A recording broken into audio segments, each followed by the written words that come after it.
Si vous voulez une bonne nouvelle, les gars, en voici une. Marc Bernal est de retour, les gars. Il est enfin de retour. Ce joueur qui nous avait ébloui durant la pré-saison et les débuts de la Liga, qui s'est malheureusement fait les croisés à 17 piges. 17 piges, il a fait quelques matchs professionnels, croisés, imaginez la poisse. Bientôt 1 an d'absence et il a travaillé dur. Et dites-vous qu'en début de saison, notre double pivot, les gars, c'était ça. Bernal Casado. Et qu'après la blessure de Bernal, Casado a donc joué plus bas, au poste de Bernal. Et qu'il est même dit qu'il est censé être plus fort. Donc imaginez le véritable niveau de Marc Bernal, qui fait partie de cette génération miracle, cette génération boostée, les 07, avec Koubarsi, qui est une référence à son poste au Barça, Lamine Yamal, qui est simplement le meilleur joueur du monde, et Marc Bernal, les gars, reste à voir. Breaking, Marc Bernal a reçu le feu vert médical, il est en excellente condition physique. Cependant, les médecins souhaitent atteindre exactement 365 jours après l'opération pour pouvoir reprendre le jeu officiel. La décision finale concernant Flick est maintenant prise. En tout cas, il a travaillé, il a pris de la masse. Ne soyez pas trop exigeants avec lui, les gars, il revient des croisés. Vous avez vu comment ça s'est passé avec Gavi, ne soyez pas débiles.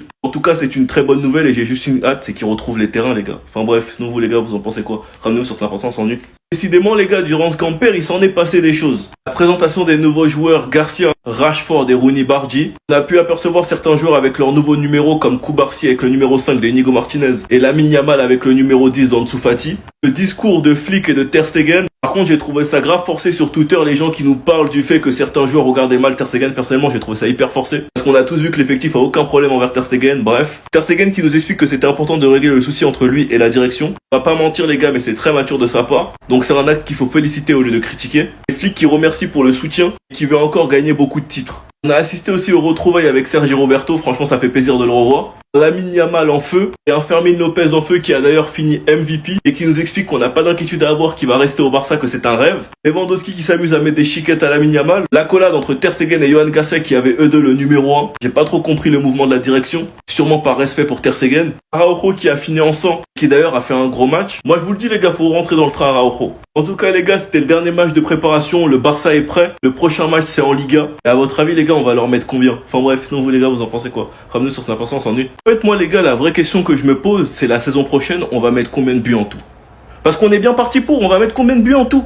Le prochain match, ce sera un match officiel. Et je pense vraiment que statistiquement, en termes de buts, on fera mieux. Quand tu sais qu'en attaque, t'as Lamine Yamal et Rafinha, qui la dernière saison faisaient partie des meilleurs. Tu leur rajoutes Rashford et un Ferran Torres qui cette fois-ci va commencer la saison avec de la confiance, comparé au début de saison de l'année dernière. Sans pour autant oublier Fermin Lopez, Dani Olmo, Lewandowski. Les gars, vraiment, cette saison, on va se régaler et mettre des scores à beaucoup d'équipes comme l'année dernière. Visiblement, Flick va garder son principe de ligne haute, sachant que je trouve que Araujo l'a maîtrisé personnellement. Moi, personnellement, je pense vraiment qu'il y en a qui se font du souci pour la défense, mais je suis convaincu qu'elle ne sera pas un problème. Parce qu'on a les joueurs pour, ils doivent juste se réveiller. Je parle de Araujo et Christensen. Sachant que Garcia a montré à quel point il était bon, il nous manque juste une chose afin qu'on soit vraiment heureux. C'est que les loges VIP soient validées et qu'on soit de retour au 1 pour 1. Et là les gars, la saison elle peut commencer tranquille. Un doublé de Fermin Lopez, un doublé de Lamine Yamal, Rafinha buteur. Moi je vous le dis les gars, on part sur le même rythme que la saison dernière. Et on va mettre des gros scores à une grande partie des équipes de Liga. En tout cas le football est de retour donc on est heureux. Enfin bref, sinon vous les gars, vous en pensez quoi? Ramenez-nous sur Snap sans s'ennuie.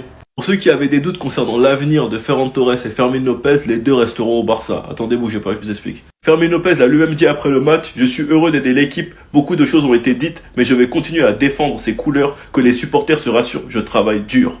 Concernant Fermin Lopez, il n'y avait pas de doute, mais qu'il le confirme lui-même, ça fait toujours plaisir, qu'il montre son amour pour le club, ça fait toujours plaisir. Et comme je vous l'ai dit, j'espère que cette saison, il aura bien plus de reconnaissance, car ça fait 2 saisons qui se déchirent, 2 saisons que pour moi il est au niveau, et qui pour moi méritent beaucoup plus de temps de jeu.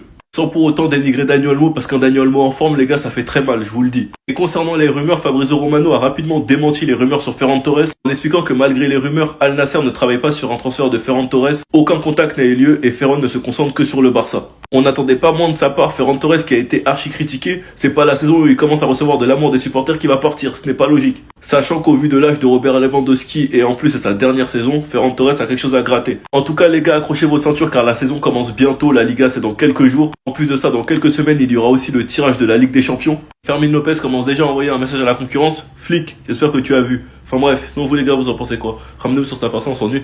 Durant cette pré-saison, en 4 matchs, le Barça a mis 20 buts. Et ça choque personne. 3 buts à Vissel Kobe, 7 buts à Séoul, 5 buts à Daegu, 5 buts à Como. Certains te diront, ouais, mais regardez la gueule des équipes qu'ils affrontent. L'année dernière, le Barça est l'équipe qui a mis le plus de buts. Alors, je sais pas pourquoi vous aimez nous emmerder quand c'est le Barça, mais faut arrêter d'abuser, les gars, faut être factuel et mettre un peu sa haine de côté. Vous savez, les gars, c'est pas parce que vous dites la vérité qu'il y aura des voix qui vont être dispersées pour le Ballon d'Or, parce que je pense que c'est ça qui est en train de faire péter un câble. Déjà qu'il y a eu une réécriture sur la saison du Barça, les gars, et ça fait mal. Certains essayent de faire passer cette équipe pour une équipe surcotée, alors que l'année dernière, elle est dans le top 3 et elle n'est pas troisième. L'année dernière, si je me trompe pas, cette équipe a inscrit 173 buts, avec des attaquants comme Robert Lewandowski, Lamine Yamal et Rafinha qui ont surjoué. Mais cette saison, cette équipe, ça va être pire, parce que cette fois-ci, nous avons du banc en attaque. Bardi, Rashford. Et cette fois-ci, j'espère avec un Olmo qui sera épargné par les blessures. Les gars, 20 buts en 4 matchs, vous comprenez pas qu'on repart sur les mêmes bases que l'année dernière. Ouais, mais regardez les équipes qu'ils affrontent. L'année dernière, vous avez tenu le même discours malgré les buts contre le Real, l'Atlético, Dortmund,